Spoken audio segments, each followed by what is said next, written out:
नमस्कार मित्रों, through literary lens में फिर एक बार आपका बहुत बहुत स्वागत है, इस्तकबाल है आपका।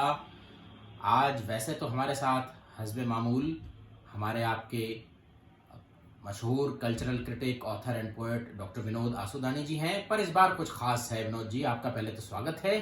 बहुत बहुत नमस्कार राजेश जी। और जैसा कि आप जानते हैं कि डॉक्टर विनोद न केवल एक समालोचक हैं बल्कि खुद भी एक ऊंचे पाए के शायर और ऑथर हैं, और हिंदी, अंग्रेजी और सिंधी और उर्दू में मिला के उनकी आज तक 29 किताबें शाया हो चुकी हैं, जिसमें से 5 तो गज़ल के कलेक्शंस हैं, उसके बाद ट्रांसलेशंस हैं, बहुत सारी चीज़ें हैं। नायाब खजाना है विनोद जी, मैं तो ये कहूँगा। और आज शुक्रिया आपके इसी खजाने से कोई मोती आप हमारे लिए चुनकर लाए हैं, जिसका हम बिल्कुल लुत्फ उठाएंगे, और न सिर्फ लुत्फ उठाएंगे वरन उस मोती को जो आपने तराशा है, जिस तरह से वो मोती बना है, और जो उससे गुफ्तगू करेंगे उस बाबत। गजल, मेरी मुराद गजल पर गुफ्तगू से है, और पहले तो गजल सुनेंगे और उसके बाद उस पर आप ही से हम गुफ्तगू भी करेंगे। डॉक्टर साहब, बहुत बहुत शुक्रिया। और नाजरीन, एक छोटी सी गजल हाजिर है। जी साहब, इरशाद। हमने अपनी उम्र घटा दी। हमने अपनी उम्र घटा दी। जी राजा जी। जी। हमने अपनी उम्र घटा दी, खुद ख्वाबों पर आरी चला दी। हमने अपनी उम्र घटा दी, खुद ख्वाबों पर आरी चला दी। वक्त तेरा एहसान भी क्यों लूं, वक्त तेरा एहसान भी क्यों लूं। हमने किस्मत आप बना दी। हमने किस्मत आप बना दी। हमने किस्मत आप बना दी। प्यार मोहब्बत सारी लकीरें। प्यार मोहब्बत सारी लकीरें एक एक अपने हाथ मिटा दी। प्यार मोहब्बत सारी लकीरें एक एक अपने हाथ मिटा दी। सारा जीवन खोटी पाई। सारा जीवन खोटी पाई। सारा जीवन खोटी पाई। फिर भी देखो हमने चला दी। फिर भी देखो हमने चला दी। सारा जीवन खोटी पाई। फिर भी देखो हमने चला दी। बेरंग बन अब मेरा मन। बेरंग बन अब मेरा मन।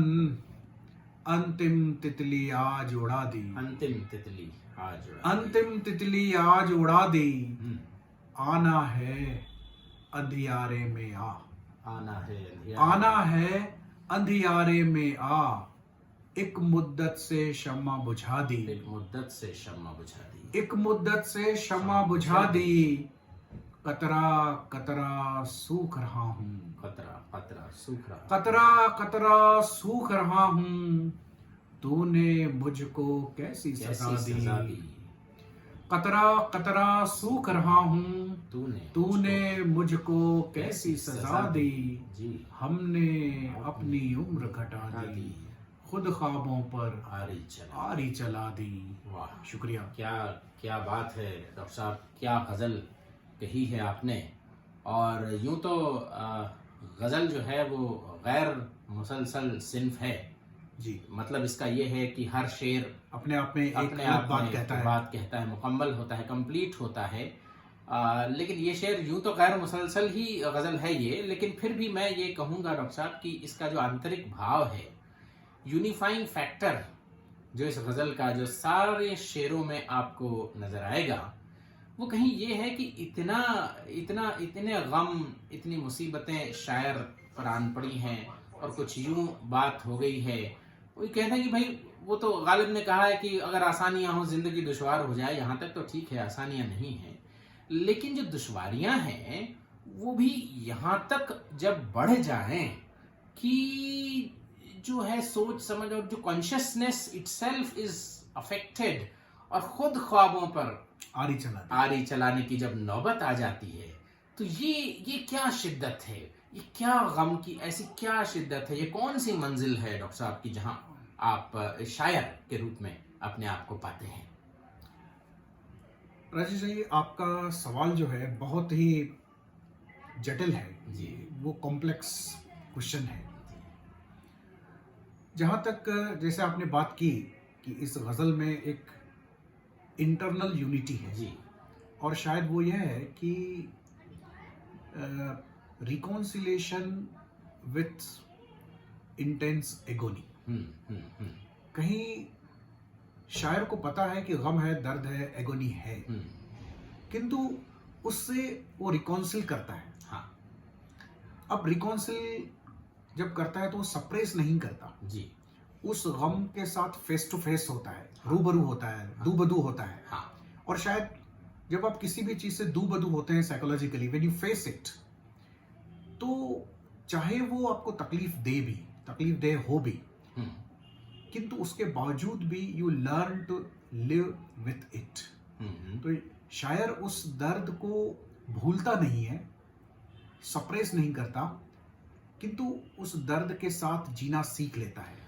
कि सपने यदि परेशानी का कारण बनते हैं, तो उस पर आरी चला दो। हाँ, मतलब भाई जैसे मैं कहता हूँ ना जी, वांट एंड कांट, जब आप कोई चीज चाहते हैं, जैसे सपने हैं और वो पूरे नहीं हो सकते, आप इसमें नहीं ही हो सकते कुछ भी किए, तो आप सपनों को ही मिटा दें।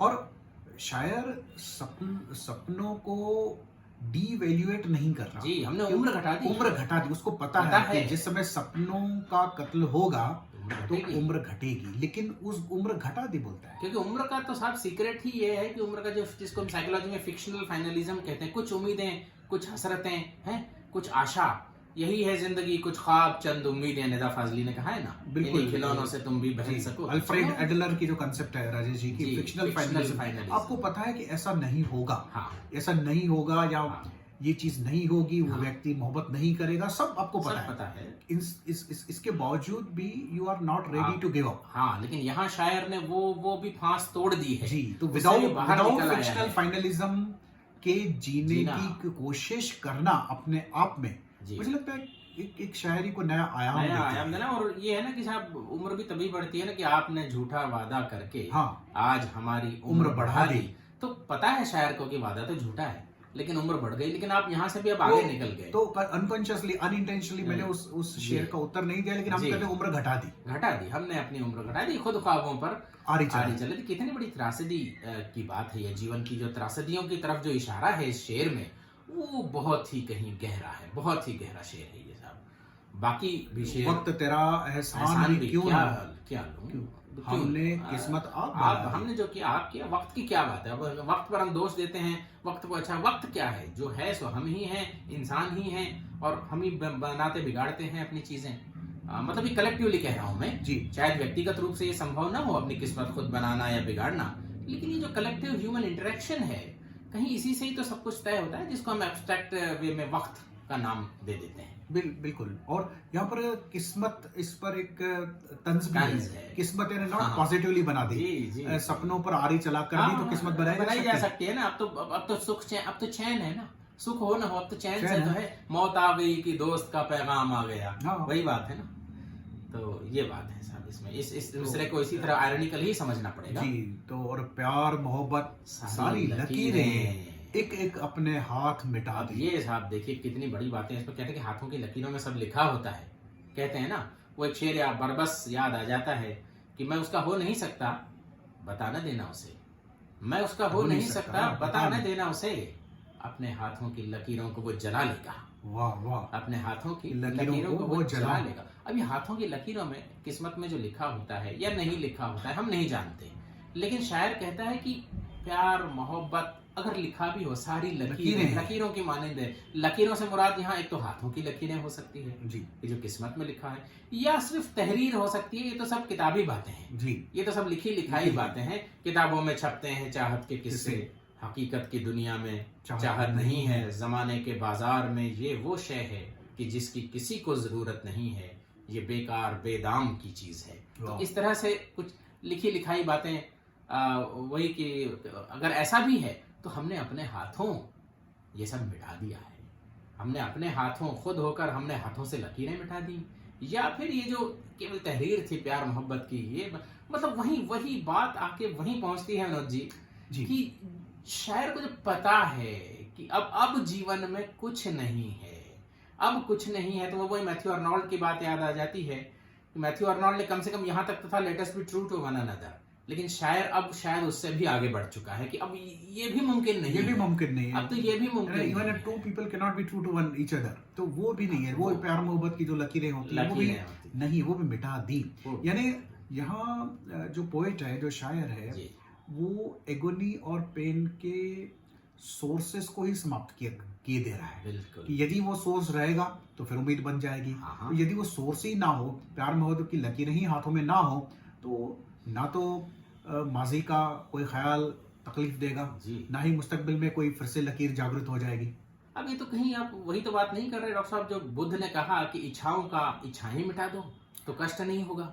कहीं कहीं शायद उस फलसफे का असर भी है कि चाहे बुद्ध को हम कुछ भी कह लें, लेकिन the desire is the root cause of sorrow. यदि डिजायर ही ना हो तो सारो ना होगा। मैं ये नहीं कहता कि डिजायरलेसनेस की स्टेट सही है या होनी चाहिए, लेकिन उसका भी अपना स्पेस है लाइफ में। किसी जिंदगी के मोड़ पर यदि हम डिजायरलेस बन जाए तो शायद बहुत सारी परेशानियों से बच सकते हैं। पर बात वही आती है कि क्या ये मुमकिन है?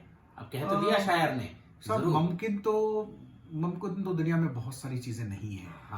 तो कि बहुत सारी चीजें मुमकिन नहीं है, कि जैसे कि एक शेर कहता है कि किस जमाने की बात करते हो, दोस्तों से वफा की उम्मीद किस जमाने की बात करते हो। तो क्या प्यार, क्या मोहब्बत, क्या दोस्ती भी मुमकिन है?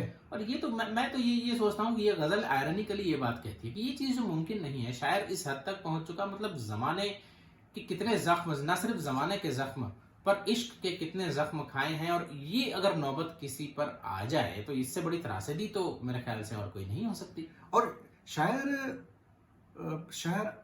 अल्टीमेटली दुखी नहीं है। ये शेर में देखिए वो कौन सी बात करता है कि सारा जीवन खोटी पाई, फिर भी देखो हमने चला दी भाई, चला दी हमने। ये शायर का जो अप्रोच है ये भी बड़ा काबिल तारीफ है तो खोटी पाई।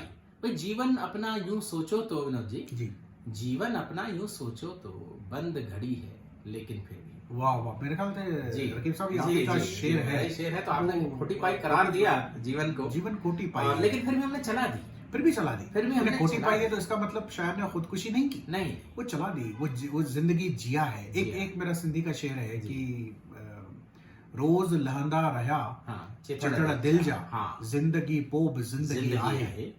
तो रोज दिल के उतरते रहे चीथड़े, जिंदगी फिर भी जिंदगी ही है।